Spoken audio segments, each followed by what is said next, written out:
At this quiet memorial in Littleton, Colorado, lies a lost piece of America's innocence. 13 crosses bear the names of the students and teacher who died on April 20th, 1999.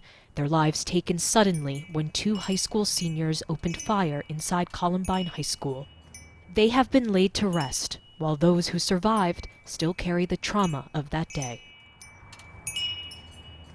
A couple of us on the speech team started traveling to speak to other students to tell our story. It took Samantha Havlin more than a decade to seek help for PTSD and survivor's guilt.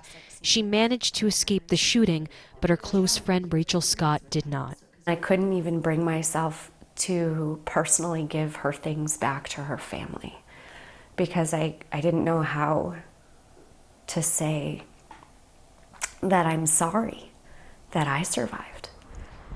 At the time of Columbine, school shootings were rare. And so when the horrific news spread of what happened here, it was a genuine shock to the nation. Now, though, they are all too frequent. The current generation of students run drills on how to survive if their school is next. And Columbine isn't even among the 10 deadliest mass shootings in the country.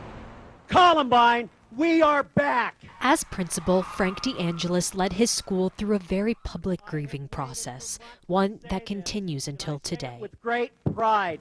And every time there's another shooting, he makes it his mission to call the principal of that school to lend his support.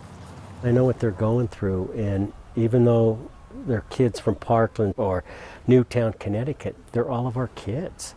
And I think we need to rise up as a nation. And I really give credit to the kids from Parkland last year when they said basically enough is enough. Fight for your lives before it's someone else's job. In the immediate aftermath of the shooting in Parkland, Florida that killed 17 people, the students became outspoken activists traveling the nation.